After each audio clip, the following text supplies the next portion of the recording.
กินพวกอาหารของปลาเรากินพวกปลากินอย่างเนาะมาเบิ่งท้องโอ้ยท้องพอยุบลงหลายเติบไป2-3 มื้อนึงโอ้ตัวนี้ก็จอดติดตัวนี้เลยเนาะคักแท้เลยเพราะว่าเห็นแต่เราเฮ็ดด้วยเนาะวันนี้เห็นไอ้อ้นเฮ็ดแล้วเขาก็ที่ถามแล้วบัดนี้บ่ได้อยู่บ่ได้เซาแล้วบัดนี้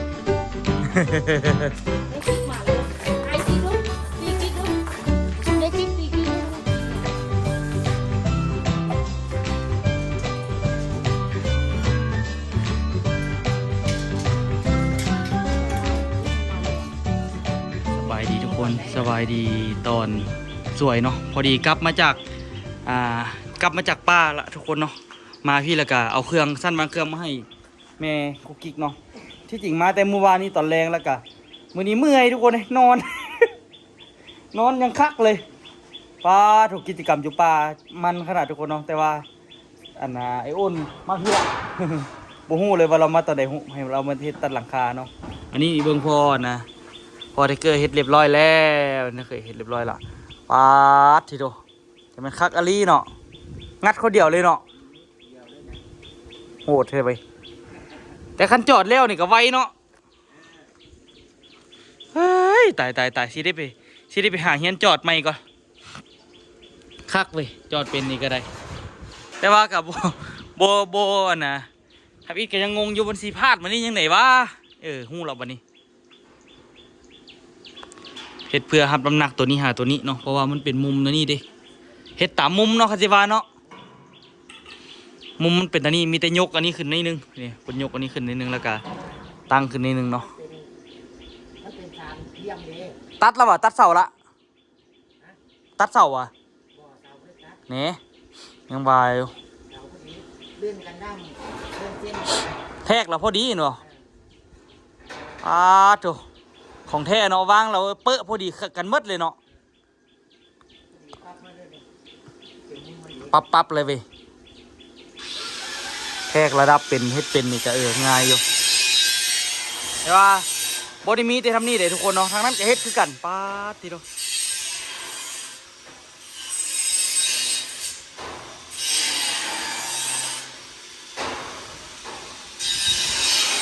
กระดาษเอาขึ้นแล้วตัวกับโบหัวเราเฮ็ดก็เลยบ่ได้มาเบิ่งนำอันเจ็บตากับบาดเลยมือนั้นจอดในเดียวนึงเครื่องตาอยู่ไปป่าขึ้นฮอดใหญ่ยอดตาแถวว่าโอ้คักเด้เมื่อยแต่ว่าก็อยากไปอีกอยู่ป่าโซเนียวเฮ็ดบ่อึดบ่ยากอยู่ป่า หมดมือบ่ได้เซาเลยนะจนแบบว่ามาเบิ่งป่าโถเฮากินก็กินพวกอาหารของป่าเรากินพวกปลากินอย่างเนาะมาเบิ่งท้องโอ้ยท้องพอยุบลงหลายเติบไป2-3 มื้อนึง โอ้ตัวนี้ก็จอดติดตัวนี้เลยเห็นบ่คักแท้นะนี่ใส่ข้าวเดียวกันเลยอันนี้เซ่อลูซิ่งหรือเซ่กระเบื้องมันเลยเนาะได้เฮ็ดแล้วก็ได้ปลาโทบนี่ก็เฮ็ดอย่างบ่นี่คือว่ามันก็หลายแท้อันนี้จงวางคือเก่าอ่ะแต่ว่ามันก็ใช้งานได้เนาะไปตาเครื่องใส่บ่นี่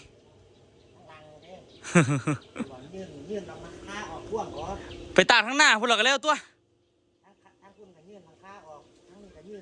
บ่คือสิว่าตากเครื่องหน้าบ้าน คนนี้คนเดียวเลยอันไหนมื้อใดสิเอากระเบื้องขึ้นมื้ออื่นวะมื้ออื่นมันสิมาช่วยเฮ็ดมื้อนี้ล่ะมื้ออื่นสิเอาขึ้นมื้ออื่นสิมายกขึ้นช่วยเฮ็ดแต่เช้าอ่ะก็บ่เช้าแหละข้าวกินน้ำแล้วก็เช้าอยู่กินข้าวกินน้ำแล้วก็ประมาณ8:00 8:30นี่แหละเนาะเริ่มมื้อเร่งโค้งให้มันแล้วมื้อนี้แล้วบ่มันสิมีเล็กอีกตัวนึงแล่นขี้นะเล็กอีหยังเล็กบ้านกระเบื้องน่ะเวลามุงกระเบื้องมามันจะเฮาสิตัดกระเบื้องใส่มันสิวางใส่เล็กอยู่นี่ยังมีเล็กตัวนึงเล็กตัวสุดท้ายแล้วเฮ็ดเล็กซ่านอันนี้ให้เก่าอ่ะเล็กกันเดียวติเล็กตัวเดียวเอาเล็งมือซะโอ้สบายคันว่าหั่นน่ะจอดเล็กเป็นนี่ก็คักดีเลย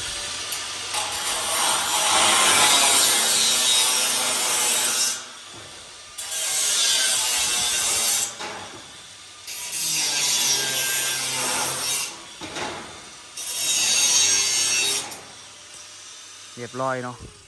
ตอนนี้นี่กาเบิ่งอันนี้เดี๋ยวไปเบิ่งทางนั้นก่อนบัดนี้ทางนั้นก็เฮ็ดคักขนาดเนาะโอ้ผู้ใดก็เล่งบุญบ้านเต็มเนาะตายแล้ว จะหนักจะเต็มที่ปีดีธรรมดาวะเพื่อผู้ใดก็เล่งใส่คักแท้คุณแม่กุ๊กกิ๊กก็ได้ไอ้อ้นกับมาพี่ละมาเป็นสร้างอยู่พี่ละเฮ็ดบุ้งบุญเฮ็ดโคงเล็กเบิดก่อนติโด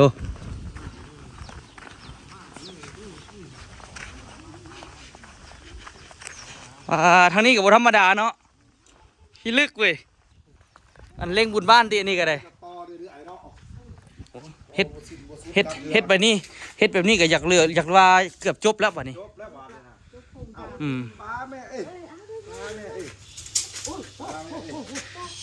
เฮ็ดแล้วก็ว่าเกือบจบละมันสบายละ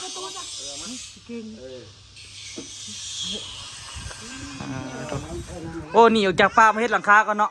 ตัวนี้ รับก่อยมือเศร้าด้วยกันเลยมือ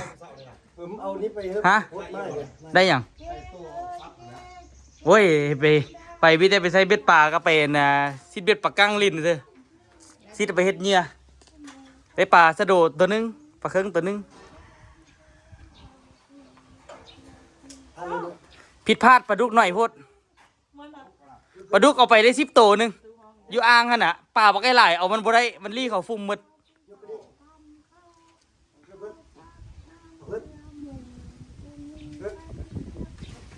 ได้ละย้ำลงไปนึง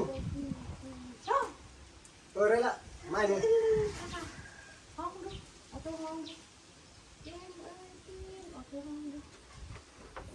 โอ้จอดเองเลยหน่อยอุ่น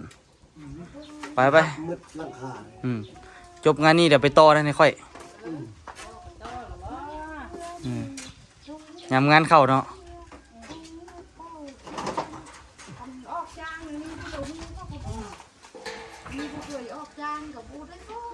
ไปแล้วเขาโอ้ยเขาถามโอ้ผู้ใดสร้างได้เขาก็สิว่าแล้วปะนั้นโอ้สร้างอ้นเด้อสร้างอ้นเด้อเสร็จแล้วมาวับเลยเนาะคืออยู่นี่นะเห็นสาเกตกับพี่ก็เบียดนี่เงินมาหันสร้างกูนะเพราะว่าเห็นแต่เราเฮ็ดด้วยเนาะวันนี้เห็นอ้นเฮ็ดแล้วเขาก็สิถามแล้วบัดนี้บ่ได้อยู่บ่ได้เซาแล้วบัดนี้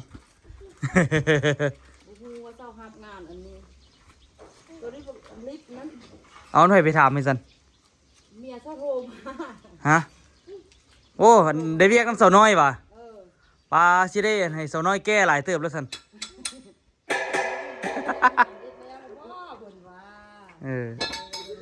โอ้ยแฮงต้องการสร้างเนาะ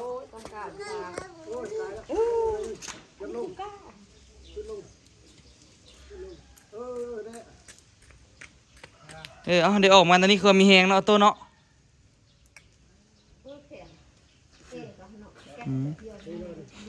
แก๊กก่อเดี๋ยวนางลูกเด้อเปื้อนลูกเด้อต้องนางคืนเอกเด้อเอาตัวมาลิ้นมาเหรอบุ้งวัวพันเห็ดแต่นี่กันเลยอะเบิ้งมึงรู้เป็นจะได้ละเฮ็ดฟาดพุ่งเข้าไปเลยคักขนาดเอาขันไว้เอ็ดลังคารถกับซีเอ็ดฮอดหันอยู่กระแมนละบ่เลยเอ็ดอีกพุ่นเลยจะแล้วโอ้นั่นแหละมันจบนะจบอีหลีก็คันเฮ็ดแต่ชนิดก็คือว่ากระเทินงัดอ่ะนะกัดเขี้ยวซะอีกนิดนึงกับพอดีคักทันเงินถึง เงินถึงกัดเขี้ยวใส่กับพอดีคักฮะเฮ็ดสำนีกันเรือๆแล้วอันน่ะเต้นกับบ่ต้องออกมาแล้วบัดนี้เฮ็ดหยังก็ได้สู้ใส่นี่จบโห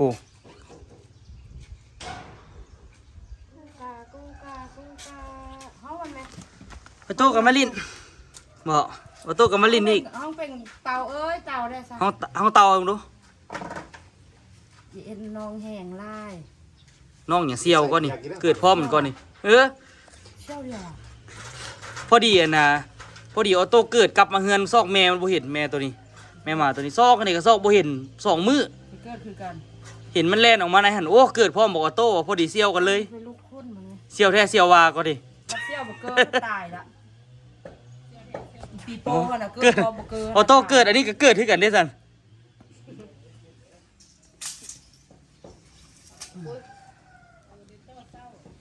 มันนึกมันกะกัดทันเสียวเสียวนี่มันกัดเก่งเด้อตัวเองแล้วมีแขว4 เล่มมันจะแขวครบแล้วเด้อเออ เสื้อเกงนี่เอาพวกเกงนี่เอาน้องไปเกงไปน้องไปเกง เอาอันนี้มาให้เสือปีสั้นวางมาให้ เนื้อคุกกี้บานถ้วย อืม ร้อนอยู่ตีเนาะ โอ้ไก่ไว้เหลือต่อแห้ง ถ้วยย่างถ้วยอันเดียวถ้วยใส่แต่ละมือนะผมถ้วยเก็บเลย โอ้ อันนี้แล้วก็ พอเกยคนเดียวมืออื่นสิได้มายกกันให้เราละ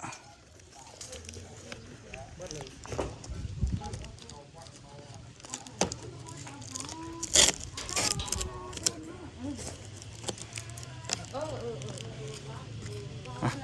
เดี๋ยวปั่นละประกอบเลยซะเนาะประกอบบ่ เอาเต้าเนาะ โอ้บ่ได้เอาขามาเว้ย ของ ขายกิ๊กก็มีว่ะ อีกกิ๊กน้อยยูฮันค่ะอีกกิ๊กเอามาให้มันให้มันเอากาวจอดเอาเงินอุตส่าห์เป็นหักเคยซื้อ โอ้ยหักไปซื้อสีดำแบบของเฮาเอามันจึงแข็งแฮงอันนี้เอา ขอตัวนี้ความตายเนาะ แม่นตัวนั้นรู้สึกหลักร้อยหนึงน่ะ นะ แต่ว่าได้ซื้อหัวมันเพิ่มอีก อันนี้พันปลาย โอ้โตโตโตโตโต โอ้ยละ ยังเบอร์โอ้แต่ไม่ตั้งอันนี้ยังแข็งแฮงอยู่เนาะ เออ นี่แบบนู้น ไม่ตั้งมาจนไปแล้ว เบาอย่าง เฮ็ดขี้คุยบ่ทำอิดเฮ็ดบ่อยากไปเห็นบ่ จะไปจะไป ช่างแห้งประตูน่ะเดี๋ยวดิตายประตูเบิ่งกองดูเพ่นดูข้าวบ่เอากว้างจังเลย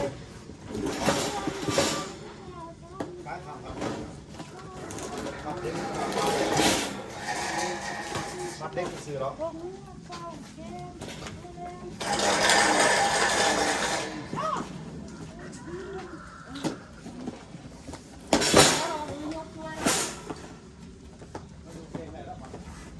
อันเดินนักละห้อง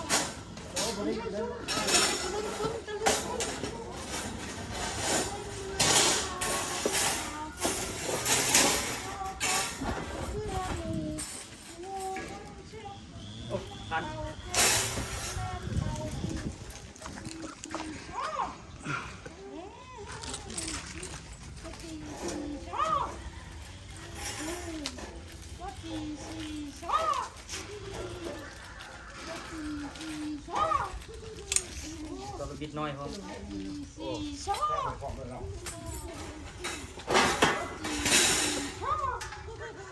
คุณน่ะ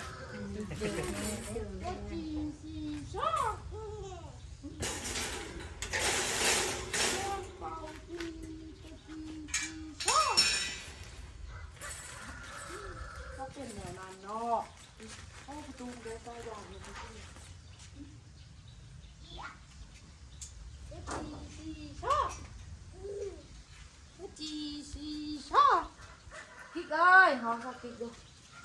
กิ๊กเอ้ยตื่นนอนไหมกิ๊กเอ้ยแต่ฮักไอ้ดีไหมกิ๊กเอ้ย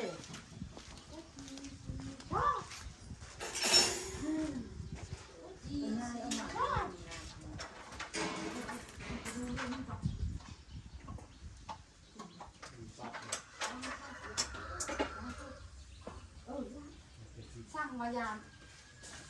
เราครับได้มาสั่งมายาม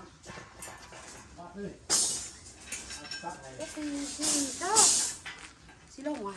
ลงย่างไปไก่เด้อย่างไปไก่เด้อย่างไปทางเด้อโอ้ยอย่าไปห้ามมันนะวัตถุกาน่ะมานี่ค่ะช่วยเหรอช่วยเดี๋ยวว่าเอาพี่ไว้บอกเอาพี่ไว้หน้าตาไอ้ที่งานออกงานนะเทว่าเราเป็นเชิงใจนะ โอ้ยไปเทียบเลย อันนั้นต้องบริใส่เป็นนี่ เอาเมตุสีก็เอาว่าเอาเล่นตัวเมตุสีก็ได้ เ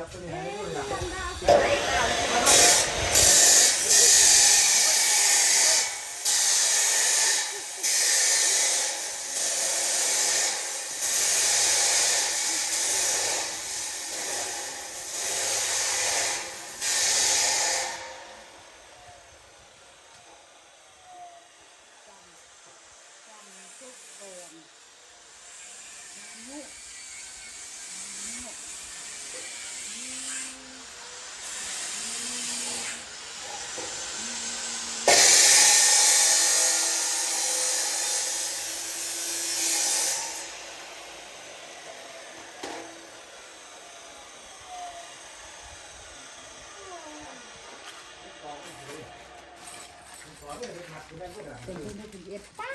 อีกเลย ที่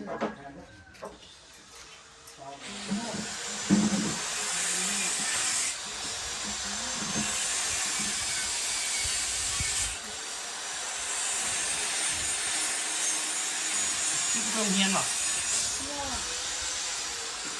อาจารย์วันที่ซ่าห้องอิรักที่บอกนี่ค่ะเป็นบ้านถ้าพากันไปกินโดกนะห้องไปห้องไปปุ๊บชอบกิ๊กไปตีกิ๊กเนาะเอาไปตีกิ๊กเนาะเนาะเอาไปตีกิ๊กเนาะอยู่ที่เธอ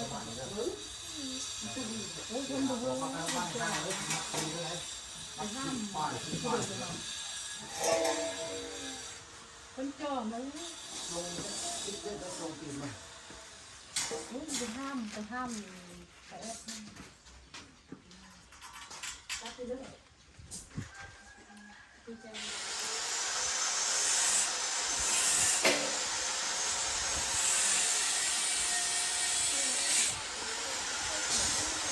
โอ้ยดินบล็อกกระโจกเลยหมดแต่ละ ออกเงินใช่ผ้าจ้าไปมาไปเก็บ ประกอบเลยทุกคนเดี๋ยวประกอบแล้วกันเนาะ อ๋อโตเอ้ยเกาะถ้วยเกาะจอมเกาะอะไรก็ได้อ่ะจะไปลงน้ำได้เอ๊ะเอ๊ะเอ๊ะเอ๊ะเอ๊ะไปน้ำอยู่ฟาดปะได้กิ๊กมาแล้วเด้หายกิ๊กดูตีกิ๊กดูได้กิ๊กตีกิ๊กดูได้กิ๊กนะได้กิ๊กนะ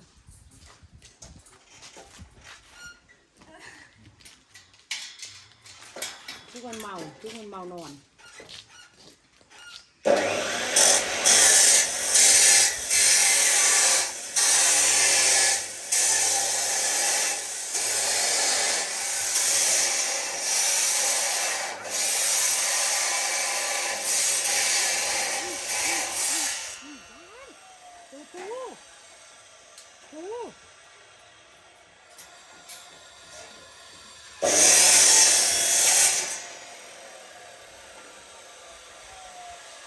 โลรางวัลกิ๊กก่อน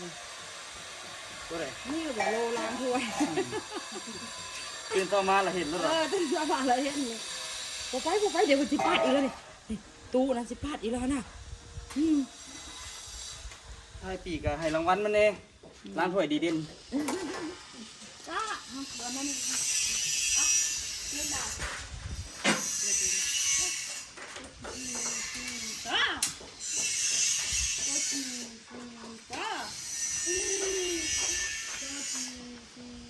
ล่อบุใส่หรอเนาะ ฮะ ล่อ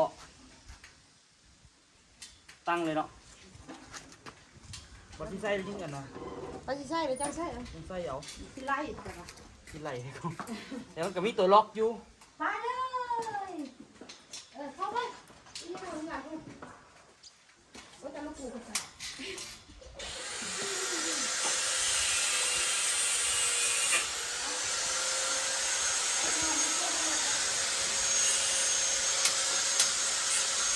เรียบร้อย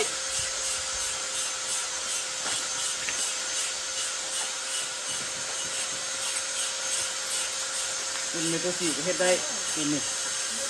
ง่ายๆนี่ใส่หลังใส่ ไอ้โป่งมีโครงการ โอ้ปลาทุกเงินเราเหลือให้2โครงการพร้อมกันเลยป่ะเฮ็ดพอโค้งฮับทางนี้ป่ะปลา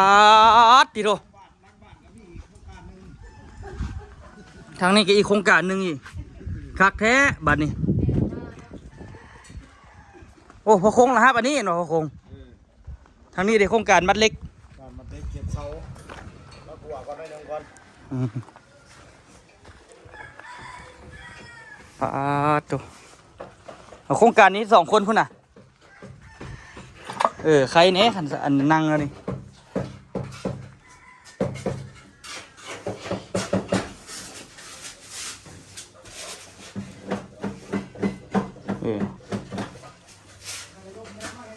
กะโลพื้นงามดีเนาะอันกับเท่าไหร่นี่กะโลพื้นนี่ป้าบัดเฮาไปเบิ่งคือบ่มีว่าแบบนี้งามดีเด็กกะโลพื้นนี่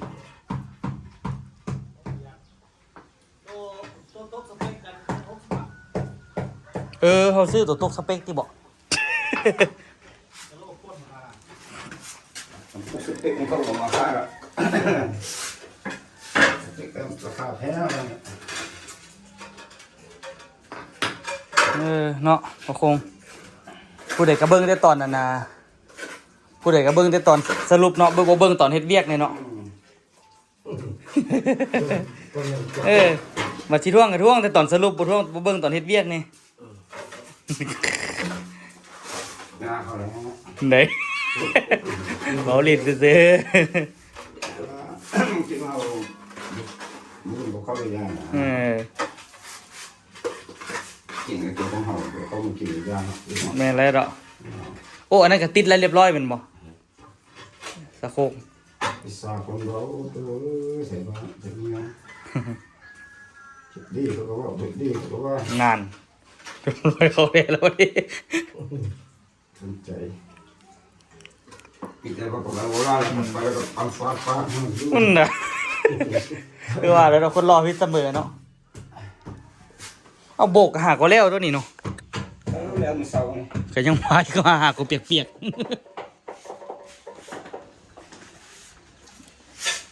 ฮับเบิดเลยบอกอัน เราเป็นยังไงคนเรามันชอบเราคนที่มันวาง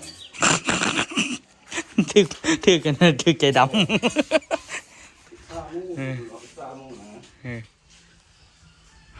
กำลังคักเลยดำเพื่อเลย สบายแล้วบัดนี้ห้องน้ำก็มีแล้วห้องน้ำนอกก็มีห้องน้ำในก็มี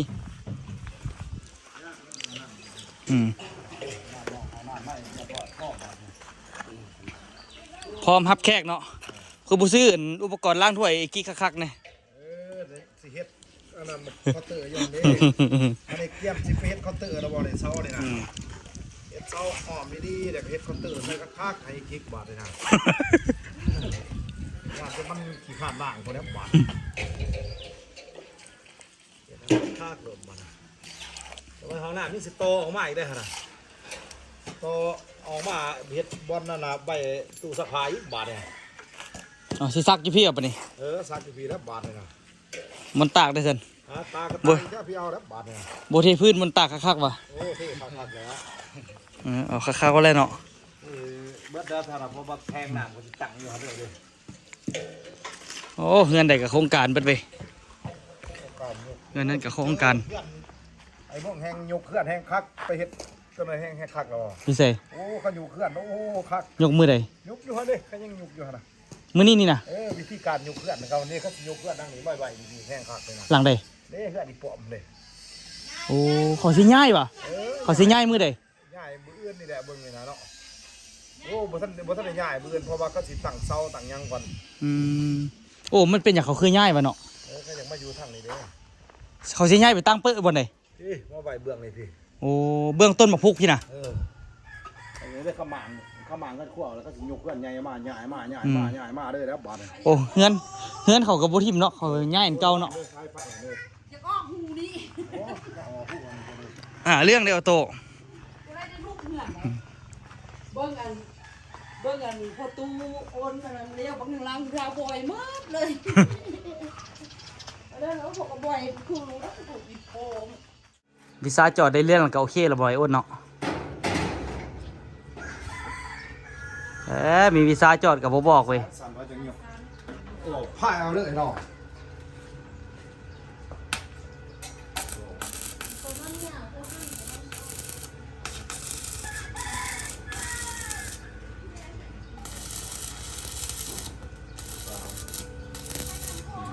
แว่นตาเจ้าเองวะ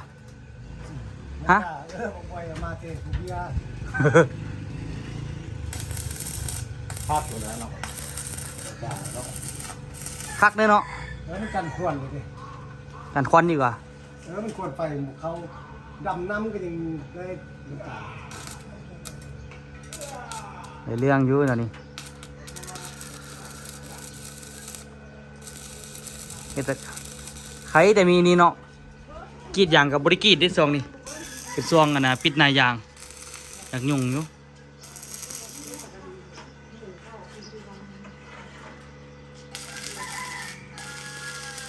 เรียบร้อยเนาะใหญ่เลยอลังน้องกำลังเจริญเว้ยป้าติโดผู้ใดกับผู้ใส่เต็มที่ขนาด ทางนี้ก็เฮ็ดทางนี้ก็เฮ็ดเบิ่งอันนี้สะโคนเราเฮ็ดประตูใส่นี่เฮ็ดประตูใส่เรียบร้อยอะไรรอดก็สิเก็บลูกก็สิเอาโอ้ยนอนเนาะชีวิตตัวนี่ทุกคนดูหมกหลอดคักบอกินส้มหมกหลอดเด้อทุกคนเดี๋ยวหมกหลอดไปกินส้มวันหนึ่งก่อนตัวมักหน่อยดิบทุกคนบางคนกับมักหน่อยสุกจะเก็บในสุกไปพร้อมหิวคำอยากกินน้ำคือสิบุเรือดอกเอาไปกินน้ำในนอน100%เดี๋ยวไปดองต้มตัวสิเก็บหมักหลอดไปน้ำก่อนเก็บกันเด้อนี่ตอนนี้นี่กามาพี่ละกำลังสิเมื่อกี้กลับมาเอาหมักหลอดขี่รถเมื่อทั้งละเห็ดนะเขาไอ้ดาวเก็บหมักหลอดมาเป็นแต่ยากน้ำเขาสนุกเลยไปเอาหมักหลอดเบิ่งบอกเกอร์เอาอันนี้มาน่ะกินแล้ว ยืนก่อนไปนึงซะนะกำลังจะเมื่อ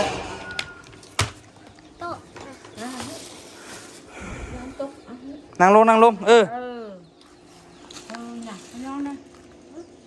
จับให้น้องหน่อยนึงเมื่อกี้เขาจอดมาน้องอ่ะ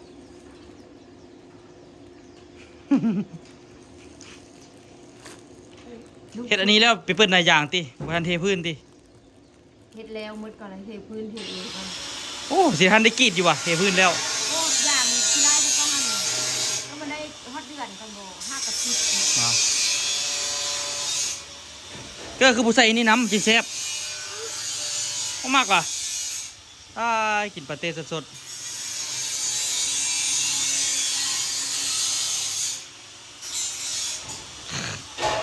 เอาตูดเต็มที่เอาตัวเว้ย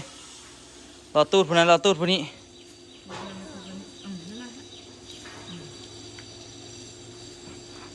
กำลังสิเมื่อแล้วโอ้เป็นตายากกันมักรอดแท้กลับมาเอา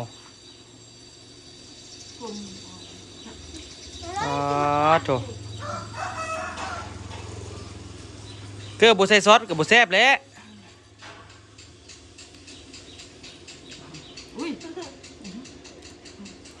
นี่เอาตัวยูทงยางนี่ให้มันละลายนี่เป็นพี่เนาะมื้ออื่นที่มาเอากระเบื้องขึ้นใส่เรามื้อนี้ก็นอนมื้อเช้ามาแต่ป่าเรามาแต่ภูเรารู้สึกว่านี่แต่อยากหลับปะโทมอย่างนั้นโอ้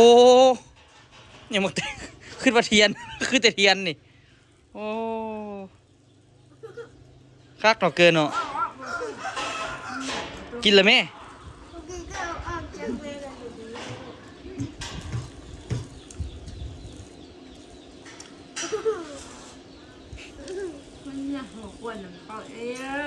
เขาหัวก็จะหัวเขาอีกเขาฮื้อโต๊ะก็อยากฮื้อน้ำเขาอีกตกเด้อตกเด้อนั่งดีๆนั่งหั่นแหละต้องลุกแซ่บบ่เกอ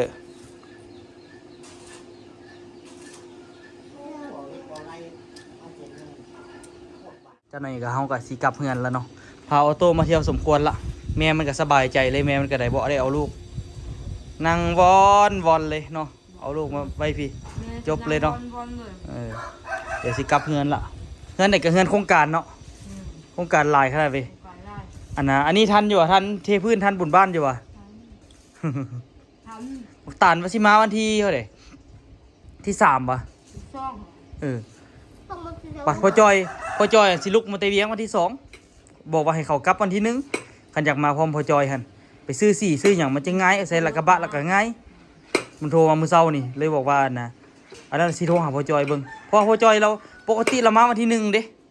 เราเลยอยากเงินมาวันที่2เราเฮ็ดเวียกจนฮอดวันที่2แล้วก็กะว่าน่ะ